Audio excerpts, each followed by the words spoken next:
but they didn't want to lose me, so they brought me in, partnered up with David Bullock, and it made sense at the time to do that because I'm about the people, I'm about being an advocate, and about the ministry. So on the show, you know, me and First Lady decided to do it, and we really, it was really a high energy show. And I told him, you know, when you see me on the show, follow me into my world. Yeah.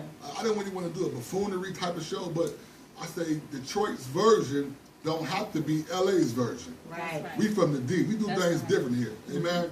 We about for real deal, real stuff. So coming on the show, the footage we gave them was I think they could not retract from it. And then even be honest that I'm showing more appearances than some people that's our cast members. Yeah, because I ain't seen no old boy in a minute. Oh, Jesus. The virgin. I haven't, maybe. Amen. Amen. Y'all know I'm crazy. Y'all know I'm crazy. I pray you still. Tell more than we praying for you, bro. I pray you still a virgin because I ain't seen you in a minute. So I'm praying. I'm praying. I wonder if we're going to see him in a minute. I hope. Because we on episode what? You only get 13 in a season. So we about near the end. So I'm hoping old boys show up in a minute. Only version I ever had was a virgin daiquiri. Okay.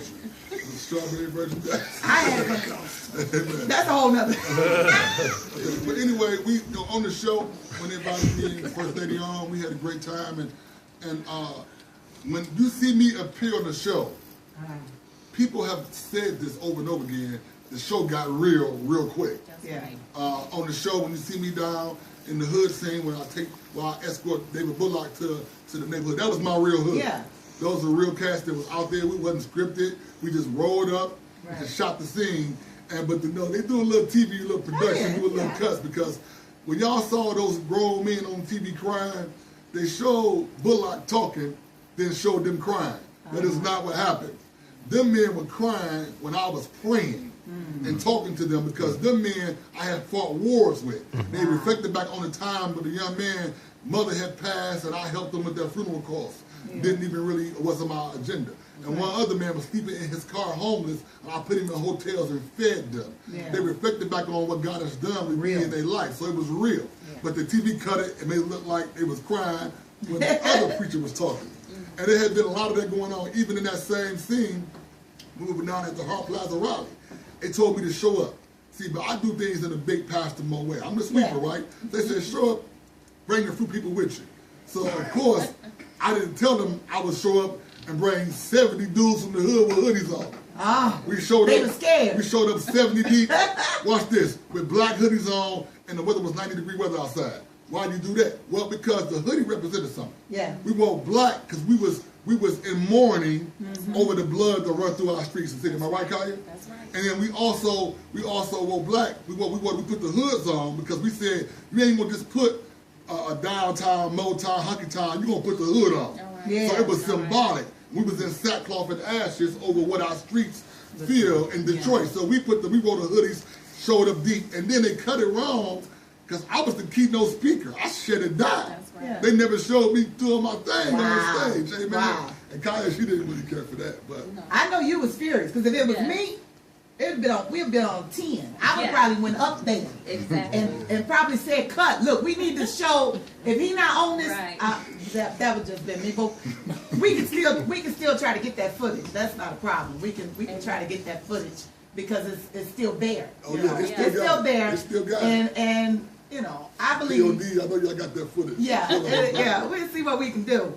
But how were you feeling as a wife and as a first lady? And then you know his passion, his heart, and then you see the show, and you like, of course, you're excited because this changes the game, especially in Christianity, the kingdom, ministry worldwide, and the city of Detroit. And then you get it and watch it, and it's like, well, what? What happened? We done we was there for 7-10 hours. What happened? So how did that make you feel? It was a little disappointing and disheartening, especially when you know that it was real. It was some real deal ministry stuff going on that the world should have seen. Yeah. And unfortunately, it was cut. And I was like, that could have helped somebody. That was like ministry, like up front and personal, that people could have really, been helped off of that. But you kind of Yeah. You Made know, for TV. Yeah, you know, and and LIP rally. Tell me about that cut. oh my goodness, the LIP rally. That was my rally. Now I saw that because my people was there. My husband was there. Exactly. So I know what happened. I was supposed to come there and have an event. Yeah, he rapped. They cut down. They didn't even show him rapping. You know, that, first of all, Unbelievable. the Northwest Activity LIP rally was my rally. That's right. Everybody you seen them t-shirts, those are my people. Wow. It was not, I'm just saying it was not David Bullock's rally, who was in sort of a coalition, but it was my rally, my people, my vision. Just so we know that. And I say my in an area of stewardship. Right. Nothing belonged to me. That's it's right. all God. Amen. God gave me the vision for that, just so you know. I'm the visionary. Yeah. Amen. And I mean I'm excited because I know your heart, I know you guys, and I know what your mission and vision is. And I wanted you to be on the show because I know it's bigger. You know what I'm saying? It's bigger than just little stuff. It's bigger than that because people's lives are involved. And I think sometimes we forget as to why we doing this, that it ain't about you no more. You know, it's about the people, and it's about ministry, and it's about saving souls at the end of the day. And I understand we do TV and we got stuff that we have to do, edit, cut, blah, blah, blah, blah. But at some point, as the body of Christ, if we gonna represent Jesus as we say we represent, we got to make sure that the people see the real deal. And that's why we got UrbanationRadio.com. That's why we have the Sonnie Day Show, because people that know me, I'm going to keep it real, and I'm not one to bite my tongue, and I'm not in those circles. I ain't in no cliques. Amen. So certain stuff I don't have to worry about because that ain't what I get down, you know, for. So I've been in this business for many of years, and I know how things work and what people can do and how things can get misconstrued. And so I want to get real and unmisconstrue something though about that LIP rally. Okay. Let me talk about that because in that scene you see me setting it up at Grandma Polly's house. This is the Miracle Williams, 3-year-old baby who was shot over, started off, which was supposed to be a Facebook beef. They came to the house. They tried to beat the daughter down, stomping her out. The mother dove on top of the daughter to protect her daughter. They shot the mama on top of the daughter. Went into the house, shot up the house, shot the daddy, shot a teenage pregnant girl, and then killed 3-year-old baby Miracle Williams. And this situation, I was going to eulogize her, and I was bringing in help to help this family because I wasn't going to just have a home going and go home and cover her up, another dead child. No, they said we are savages over in other areas. We don't protest this. So I called it a national protest of the Living Peace Movement. It was birthed that day.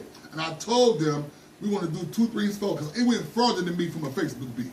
Yeah. It went back to slavery for me. It go back to segregation for me. It go back to prayer being took out of the schools. Yeah. It go back to being husbands being took out of the homes through welfare. It goes back to there's no father and sonship, and no jobs, a dilapidated school system where people are left to fend for themselves. It's all evil and murder and craziness and get it and aggression and popping mollies and lean, and no one is leaning on the Lord. Right. So when they come in there, so the men are angry and mad, and the women are angry and mad, and they coming in with aggression, fight and kill it, and kill the baby because of that. So I'm starting this movement to kill that. And one of my things I want to do, I want to tell a Miracle Williams story. Yeah. Let her live and let her be a sacrifice that the next child won't be Iona Jones, won't be killed through an AK-47 bullets running through our streets. I wanted to tell her story. And I also wanted to get the funeral costs paid for. Clara Funeral Home, Major, my man, they paid for that, gave her an excellent home going, spared no expenses. Clara Funeral Home was doing big things, y'all support them. Then we had the headstone was also given to us by donations from a guy out in Flint, some old man. They never even said this man's name. But whoever you are, brother, God bless you. We didn't pay for that headstone, but we did promise to get them a house.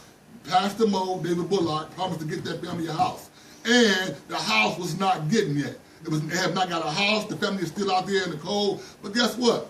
I don't play games with dead little girls. I don't play games with broken, hurt families. So there's some people on that show I'm not associated with no more because you promised to get them a house and it has not been done. But guess what though? God is real and so is Pastor Mo. I found them a house. I'm working on getting them a house right now. And I'm organizing to get them a house and keep my promise. Because if you don't care about people. I don't care if they from the east side and how they died, how the little girl died, and who started it. I'm talking about who finished it. Right. When you make a promise, keep your promise, preachers. Don't play no games, because we are from Detroit and we don't get down like that. See, those little Boston moves. I don't know, we Detroit, we don't get down and stuff like that. Yeah. We say something, we do it, and my wife, we are looking aggressively. We found this house. There's a company called Manna, a pastor in the city, Pastor Ken Hogan, over at Living Bread on Telegraph 96. We're partnering up. They gonna help us get a house. We're gonna need about $30,000 to renovate it. It's gonna be a nice house. Wow. So we're raising up the money right now to get that house done. We promised them a house, and some people took up an offering in that baby name and stole the money. I'm gonna keep it real right here. Yeah. I don't want to say who did it. You know who did it. Yeah, I'm coming to get you. People want to say, well, Pastor Mo, you seem a little mad, a little, you should be. You're a little violent. But watch this.